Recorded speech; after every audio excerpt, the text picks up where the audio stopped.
Hi friends, welcome to എജുബി. എജുബിയുടെ പുതിയൊരു ക്ലാസ്സിലേക്ക് ഏവർക്കും സ്വാഗതം. അപ്പോൾ നമ്മളിന്നിവിടെ ഡിസ്കസ് ചെയ്യാൻ പോകുന്നത് SSC മുൻ വർഷങ്ങളിൽ ചോദിച്ചിട്ടുള്ള കുറച്ച് പ്രീവിയസ് ഇയർ ക്വസ്റ്റ്യൻസ് ആണ്. Okay, let's start the class. അപ്പോൾ ഫസ്റ്റ് ക്വസ്റ്റ്യൻ നമുക്കിവിടെ ഡിസ്കസ് ചെയ്യാം. Dhimsa is a tribal dance form of which state? അപ്പോൾ ഓപ്ഷൻസ് നമുക്ക് ചെക്ക് ചെയ്യാം. ആന്ധ്രാപ്രദേശ്, തെലങ്കാന, ഒഡീഷ, ഛത്തീസ്ഗഡ്. ഇതിന് ശരിയുത്തരം വരുന്നത് ഓപ്ഷൻ എ, ആന്ധ്രാപ്രദേശ്. അപ്പോൾ നമുക്ക് ആന്ധ്രാപ്രദേശിലെ കുറച്ച് ഇമ്പോർട്ടൻ്റ് ആയിട്ടുള്ള ട്രൈബൽ ഡാൻസിനെ നമുക്കിവിടെ പരിചയപ്പെടാം. ആന്ധ്രാപ്രദേശിലെ കുറച്ച് ഇമ്പോർട്ടൻ്റ് ആയിട്ടുള്ള tribal dance. First one is Lambadi. Next Kommu Koya. Lambadi, Kommu Koya.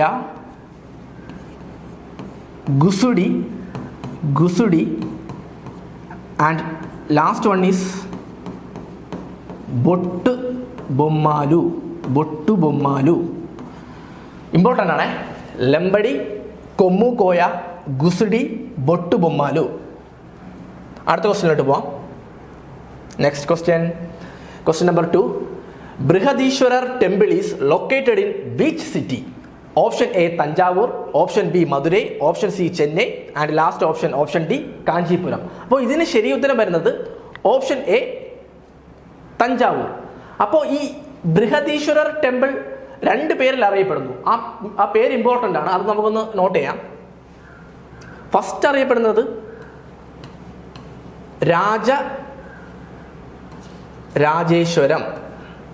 രാജരാജേശ്വരം or Peruvudaiyar Kovil. Rajarajeswaram or Peruvudaiyar Kovil. Important ആണ്. രാജരാജേശ്വരം ഓർ പെരുവുടയാർ കോവിൽ. ഇത് പണി കഴിപ്പിച്ച വ്യക്തിയുടെ പേരും ഇമ്പോർട്ടൻ്റ് ആണ്. അതൊരു ചോള എംപയർ ആണ്. അയാളുടെ പേരും കൂടെ ഒന്ന് പഠിച്ചു വയ്ക്കുക. Rajaraja Chola 1. It is build by Rajaraja Chola 1. Okay, നമുക്ക് അടുത്ത ക്വസ്റ്റ്യനിലോട്ട് പോവാം. Question number 3. Which of the following is a conservation project for crocodiles in India? അപ്പോൾ ഈ ക്വസ്റ്റ്യൻ വായിക്കുമ്പോൾ തന്നെ നമുക്ക് ഇതിൻ്റെ ആൻസർ പെട്ടെന്ന് കിട്ടും. അപ്പോൾ നമുക്ക് ഓപ്ഷൻസ് എന്തായാലും ചെക്ക് ചെയ്യാം. Project crocodile, project tiger, project elephant and project rhino. സിമ്പിളാണ്. Project crocodile. അപ്പോൾ ഇത് ലോഞ്ച് ചെയ്ത വർഷം നമ്മളൊന്ന് പഠിച്ചു വച്ചേക്കണം. അതാണ് ഇവിടെ ഏറ്റവും ഇമ്പോർട്ടൻ്റ് ആയിട്ട് വരുന്നത്. അപ്പോൾ ഈ പ്രോജക്റ്റ് ക്രോക്കഡൈൽ ലോഞ്ച് ചെയ്ത വർഷം ഇമ്പോർട്ടൻ്റ് ആണ്, ഒന്ന് പഠിച്ചു വയ്ക്കുക. 1975. Project crocodile 1975. അതുപോലെ തന്നെ പ്രോജക്റ്റ് ടൈഗർ ലോഞ്ച് ചെയ്ത വർഷം 1973. നെക്സ്റ്റ് പ്രോജക്റ്റ് എലിഫന്റ് ലോഞ്ച് ചെയ്ത വർഷം 1992 and last one is project rhino. അത് ലോഞ്ച് ചെയ്ത വർഷം 2005. Project crocodile 1975, project tiger 1973, project elephant 1992, project rhino 2005. അടുത്ത ക്വസ്റ്റ്യനിലോട്ട് പോവാം. Next question. What is the other name of the tissue fluid in human body? അപ്പോൾ അതിൻ്റെ ഓപ്ഷൻസ് നമുക്ക് നോക്കാം. Sweat, urine, limb, mucus. ഇതിന് ശരിയുത്തരം വരുന്നത് ഓപ്ഷൻ സി, ലിംബ്. ഈ ലിംബിനെ പറയുന്ന വേറൊരു പേരാണ് ടിഷ്യൂ ഫ്ലൂയിഡ്. ഈ ലിംബ് എന്ന് പറയുമ്പോഴത്തേക്ക്, ടിഷ്യൂ ഫ്ലൂയിഡ് എന്ന് പറയുമ്പോഴത്തേക്ക് മെയിൻലി ഈ ബ്ലഡ് കാപ്പിലറീസിൽ നിന്ന് ഇന്റർസെല്ലുലാർ സ്പേസിലോട്ട് ലീക്ക് ഔട്ട് ചെയ്യുന്ന ഒരു തരം ഫ്ലൂയിഡിനെ പറയുന്ന പേരാണ് tissue fluid. Intercellular spaces. Blood കാപ്പിലറീസിൽ നിന്ന് ഇന്റർസെല്ലുലാർ സ്പേസിലോട്ട് മൂവ് ചെയ്യുന്ന, അതായത് ലീക്ക് ഔട്ട് ചെയ്ത് പോകുന്ന ഒരു തരം ഫ്ലൂയിഡിനെ നമ്മൾ പറയുന്ന പേരാണ് ടിഷ്യൂ ഫ്ലൂയിഡ്. അത് അറിയപ്പെടുന്ന വേറൊരു പേരാ ലിംബ്. ഇമ്പോർട്ടൻ്റ് ആണ്. നെക്സ്റ്റ് അടുത്ത ക്വസ്റ്റ്യനിലോട്ട് പോവാം. ഓക്കെ, നമുക്ക് അടുത്ത ക്വസ്റ്റ്യനിലോട്ട് പോവാം. Who wrote golden girl? അപ്പോൾ ഓപ്ഷൻസ് നമുക്ക് ചെക്ക് ചെയ്യാം. PT ഉഷ, മേരി കോം, സാനിയ മിർസ, സൈന നെഹ്വാൾ. അപ്പോൾ ഇതിന് ശരി ഉത്തരം വരുന്നത് PT ഉഷ. അപ്പോൾ ഈ ഗോൾഡൻ ഗേൾ എന്ന് പറയുമ്പോഴത്തേക്കും PT ഉഷയുടെ ഓട്ടോബയോഗ്രഫിയാണ് ഗോൾഡൻ ഗേൾ. അപ്പോൾ നമുക്ക് ഈ ബാക്കിയുള്ള ഈ മേരി കോം, സാനിയ മിർസ ഇവരുടെയൊക്കെ ഓട്ടോബയോഗ്രഫി ജസ്റ്റ് ഒന്ന് ചെക്ക് ചെയ്യാം. മേരി കോമിൻ്റെ ഓട്ടോബയോഗ്രഫി അറിയപ്പെടുന്ന പേര് it is unbreakable. Autobiography of Mary Kom is unbreakable. Next Sania മിർസയുടെ autobiography is against odds. Next Saina നെഹ്വാളുടെ autobiography playing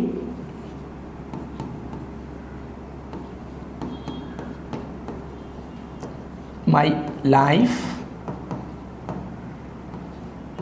on and off court. Important ആണ്. PT ഉഷയുടെ ഓട്ടോബയോഗ്രഫി ഗോൾഡൻ ഗേള്, അതുപോലെ തന്നെ മേരി കോമിൻ്റെ ഓട്ടോബയോഗ്രഫി അൺബ്രേക്കബിൾ, സാനിയ മിർസയുടെ autobiography ace against odds, next Saina നെഹ്വാളിൻ്റെ autobiography playing it my life on and off court. Okay, അടുത്ത ക്വസ്റ്റ്യനിലോട്ട് പോവാം. Next question, which city is home to the cricket ground Wankhede stadium? അപ്പോൾ Wankhede stadium എവിടെയാണ് ഉള്ളതെന്നാണ് ചോദിച്ചിട്ടുള്ളത്. ചെന്നൈ, മുംബൈ, കൊൽക്കത്ത, ഡൽഹി. നമുക്ക് എല്ലാവർക്കും അറിയാം ഇറ്റ് ഈസ് ഇൻ മുംബൈ. അപ്പോൾ ഡൽഹിയിൽ ഒരു ഇമ്പോർട്ടൻറ്റ് സ്റ്റേഡിയം ഉണ്ട്, അതെല്ലാവരും പഠിച്ചു വയ്ക്കണം. അരുൺ ജെയ്റ്റ്ലി സ്റ്റേഡിയം.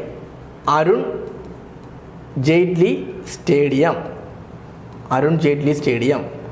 മുമ്പ് ഫിറോസ് ഷാ കോട്ട്ല എന്നറിയപ്പെട്ടിരുന്ന ഒരു സ്റ്റേഡിയമാണ്. അതിനിപ്പോൾ നെയിം മാറ്റി അരുൺ ജെയ്റ്റ്ലി സ്റ്റേഡിയം എന്ന് അവരാക്കി. ഇപ്പോൾ കൊൽക്കത്തയിലെ ഫേമസ് സ്റ്റേഡിയം ഈഡൻ ഗാർഡൻസ്, എല്ലാവർക്കും അറിയാം, ഈഡൻ ഗാർഡൻസ്. ചെന്നൈയിലെ സ്റ്റേഡിയം കൂടെ ഒന്ന് പഠിച്ചു വയ്ക്കുക, Chidambaram stadium.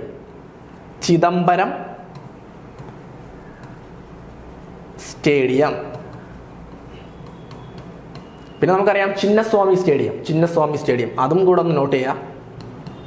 Chinnaswamy stadium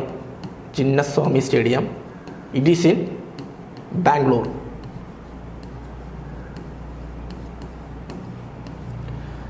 ചെന്നൈയിലുള്ളത് Chidambaram stadium, Eden Gardens കൊൽക്കത്തയിലാണ്, അരുൺ ജെയ്റ്റ്ലി സ്റ്റേഡിയം ഡൽഹിയിലാണ്, പിന്നെ Chinnaswamy stadium it is in Bangalore. അടുത്ത ക്വസ്റ്റ്യനിലോട്ട് പോവാം. ഓക്കെ, അപ്പോൾ നമുക്ക് ഏഴാമത്തെ ക്വസ്റ്റ്യൻ ഡിസ്കസ് ചെയ്യാം. Which article of the Indian constitution mentions that there shall be a controller and auditor general of India? Options check ചെയ്യാം. Article 142, article 144, article 146 and article 148. അപ്പോൾ ഇതിന് ശരി ഉത്തരം വരുന്നത് ആർട്ടിക്കിൾ 148. അപ്പോൾ നമുക്ക് ആർട്ടിക്കിൾ 142 എന്താണെന്ന് ജസ്റ്റ് ഒന്ന് പരിചയപ്പെടാം. അപ്പോൾ ആർട്ടിക്കിൾ 142 പറയുന്നത് supreme court to pass any degree to complete justice. അതായത് ഈ കംപ്ലീറ്റ് ജസ്റ്റിസ് എന്ന് ഇവിടെ ഉദ്ദേശിക്കുന്നത് സമ്പൂർണ്ണ നീതി നടപ്പിലാക്കുവാൻ വേണ്ടിയിട്ട് സുപ്രീം കോടതിക്ക് ഏത് ഉത്തരവും പ്രഖ്യാപിക്കാം എന്നാണ് ഈ ഒരു ആർട്ടിക്കിൾ 142 കൊണ്ട് ഇവിടെ പറയുന്നത്. നെക്സ്റ്റ് നമുക്ക് ആർട്ടിക്കിൾ 146 എന്താണെന്ന് ജസ്റ്റ് ഒന്ന് പരിചയപ്പെടാം. ആർട്ടിക്കിൾ 146 മെയിൻലി അവർ പറയുമ്പോഴത്തേക്കും സുപ്രീം കോടതിയിലെ ഓഫീസേഴ്സും സെർവൻസും പിന്നെ സുപ്രീം കോടതിയിലെ ചെലവുകളെ കുറിച്ചാണ് ഇവിടെ മെയിനായിട്ട് ഈ 146 ആർട്ടിക്കിളിൽ പറയുന്നത്. എക്സ്പെൻസസ് ഓഫ് സുപ്രീം കോർട്ട്,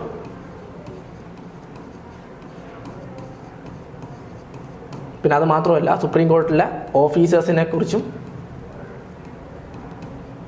സെർവൻസിനെ കുറിച്ചും പറയുന്ന ഒരു ആർട്ടിക്കിളാണ് ആർട്ടിക്കിൾ 146. ഇമ്പോർട്ടൻ്റ് ആണ്. നമുക്ക് അടുത്ത ക്വസ്റ്റ്യനിലോട്ട് പോവാം. Next question, which of the following Indian states does not have a legislative council? Legislative council ഇല്ലാത്ത താഴെ പറയുന്നവരിൽ ഏത് ഇന്ത്യൻ സ്റ്റേറ്റ്സൊക്കെയാണ് ഉള്ളതെന്നാണ് അവർ ചോദിച്ചിട്ടുള്ളത്. അപ്പോൾ നമുക്ക് അതിൻ്റെ ഓപ്ഷൻസ് ജസ്റ്റ് ഒന്ന് ചെക്ക് ചെയ്യാം. ഉത്തർപ്രദേശ്, ബീഹാർ, രാജസ്ഥാൻ, മഹാരാഷ്ട്ര. അപ്പോൾ ഇതിന് ശരി ഉത്തരം വരുന്നത് ഓപ്ഷൻ സി, രാജസ്ഥാൻ. അപ്പോൾ നമുക്ക് ലെജിസ്ലേറ്റീവ് കൗൺസിലുള്ള ഇന്ത്യൻ സംസ്ഥാനങ്ങൾ ഏതൊക്കെയാണെന്ന് നമുക്ക് ഇവിടെ ഒന്ന് ജസ്റ്റ് ഒന്ന് ചെക്ക് ചെയ്യാം.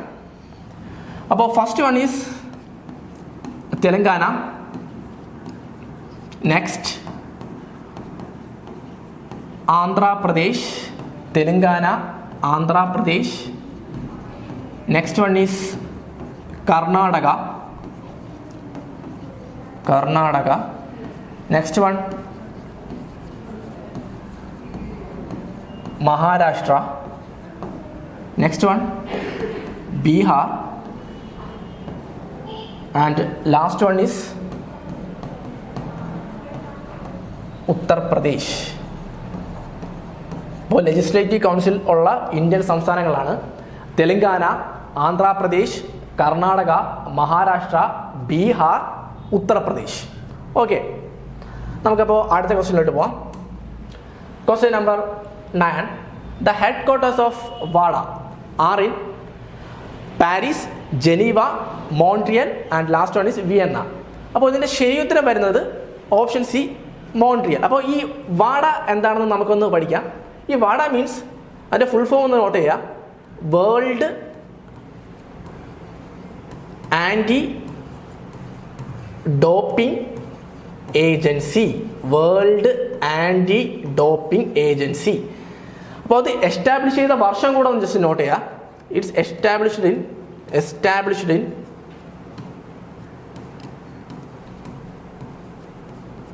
1999. ഇമ്പോർട്ടൻ്റ് ആണ്.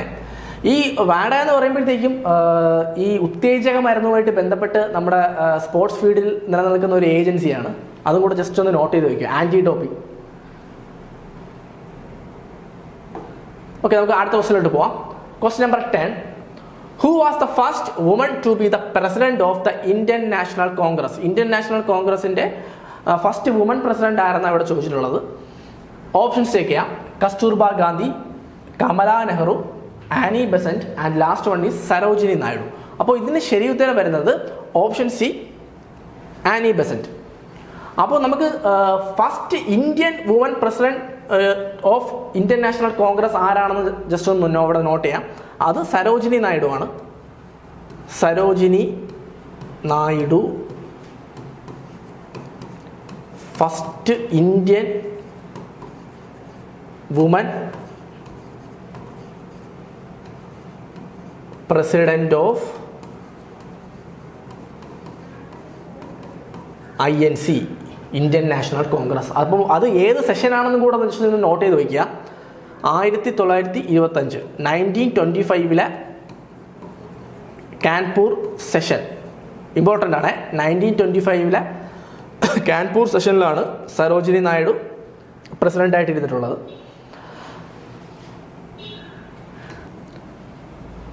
ആ ക്ലാസ്സുകൾ എല്ലാവർക്കും ഇഷ്ടപ്പെട്ടെന്ന് കരുതുന്നു. അപ്പോൾ മറ്റൊരു വീഡിയോയുമായി വീണ്ടും കാണാം. നന്ദി, നമസ്കാരം.